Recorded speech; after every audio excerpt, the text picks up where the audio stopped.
ప్రభు యేసుక్రీస్తు నామమున శుభోదయం అండి. అందరూ బాగున్నారా? మరి మీ అందరూ కూడా క్షేమంగా ఉండాలని అనుదినము దేవుడికి నేను ప్రార్థన చేస్తున్నాను. అలాగే నా కొరకు, నా కుటుంబం కొరకు, ఈ యొక్క పరిచర్య కొరకు ప్రార్థన చేస్తున్న మీ అందరికీ హృదయపూర్వక వందనాలు. అలాగే ఈరోజు వాక్యంలోంచి లేఖనంలో మాట చూసి మన దేవుని మాట శ్రద్ధగా విందాం. యెహోషువ గ్రంథము 2వ అధ్యాయము 18-19 వచనం చూసినట్లయితే ఈ విధంగా, నీవు మమ్మను దీవించిన ఈ కిటికీకి ఈ ఎర్రని దారము కట్టి నీ తండ్రిని, నీ తల్లిని, నీ అన్నదమ్ములను, నీ తండ్రి ఇంటి వారందరినీ నీ ఇంట చేర్చుకును. నీ ఇంటి ద్వారములో నుండి వెలుపలికి వచ్చేవాడు తన ప్రాణమునకు తానే ఉత్తరవాది, మేము నిర్దోషులమగుదుము అని ఇక్కడ వాక్యం. తీసుకోద్రి ఏంటి ఎర్రని దారము ఏంటి అని చూసినట్లయితే ఈరోజు దేవుడు చెప్తుందంటే రక్షణ. చూడండి, అదే 13వ వచనం ఉంటుంది. నా తండ్రియు, నా తల్లియు, నా అన్నదమ్ములు, నా అక్క చెల్లెలను, వారికి కలిగి ఉన్న వారందరూ చావకుండా బ్రతుకునిచ్చి రక్షించున్నట్లుగా దయచేసి యెహోవా తోడని ప్రమాణము చేయుడని. అంటే దేవుని తోడని దేని ద్వారా అంటే రక్షించున్నట్లుగా, రక్షణ యెహోవాది అని వాక్యం సెలవిస్తుంది. సోదరి కనుక నీవు రక్షింపబడిన తర్వాత నీ తండ్రిని, నీ తల్లిని, నీ అన్నదమ్ములు, నీ ఇంటి వారందరూ, వారికి కలిగిన వారందరూ కూడా రక్షింపబడాలని మనం అందరూ ఏం చేయాలి? ప్రార్థన చేయాలి.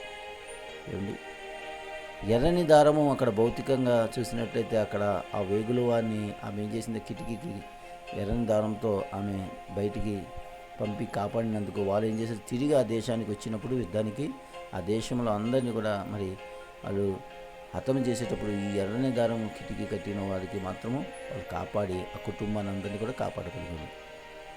అయితే ఈరోజు మనం తీసుకోవాల్సిన మాట ఏంటంటే, ఎర్రని దారం అంటే యేసు రక్తముతో కడగబడిన నీవు రక్షణ ఉచితంగా యేసు క్రీస్తు కృప ద్వారా పొందుకున్న నీవు ఏం చేయాలి?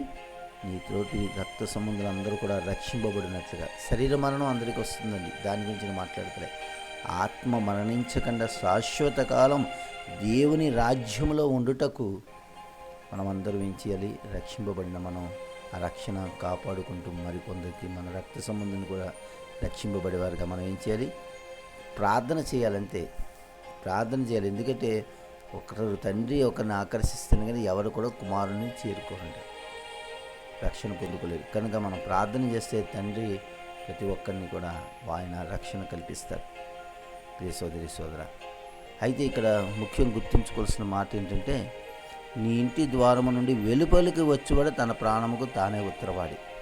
అంటే ఎవరైతే రక్షింపబడిన వారి గురించి కూడా ఇక్కడ వాక్యం ఏం చెప్తుందంటే, రక్షింపబడిన నువ్వు ఆ యొక్క ఇంటిలో, ఆ గదిలో, అంటే దేవుని సన్నిధిలో నువ్వు ఉన్నంత వరకు నీ రక్షణ ఖచ్చితంగా నువ్వు కాపాడుకుంటావు. దేవుడి నిత్యరాజ్యము వారసులుగా నిలుస్తాడు.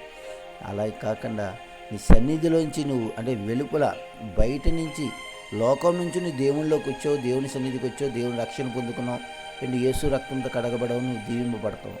ఖచ్చితంగా పరలోక రాజ్యంలో మనం ఉంటాం. అయితే ఆ సన్నిధిని విడిచి కనుక నువ్వు వెలుపలికి తిరిగి నువ్వు బయటికి వెళితే నీ ప్రాణమునకు నీవే ఉత్తరవాది.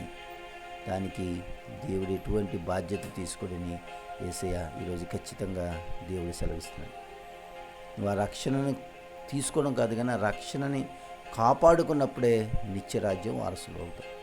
కనుక సోదరి సోదర, మనం రక్షింపబడకపోతే రక్షింపబడి మన రక్షణ లేని వారి కొరకు ప్రార్థన చేసి రక్షింపబడిన మనము ఆ రక్షణ విడిచిపోకుండా తిరిగి లోకంలోకి వెళ్ళకుండా తిరిగి రక్షణ కోల్పోకుండా మనం కాపాడుకోగలిగితేనే నిత్యరాజ్యం కొంటాం.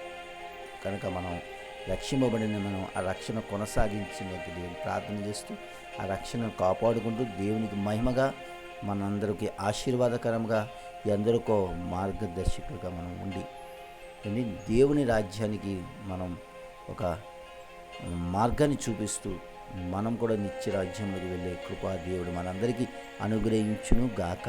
ఆమె ఈరోజు పుట్టినరోజు వివాహ దినము జరుపుకుంటున్న వారందరికీ దేవుడు దీవించి ఆశీర్వదించును గాక. ఆమెన్. అందరికీ వందనాలండి.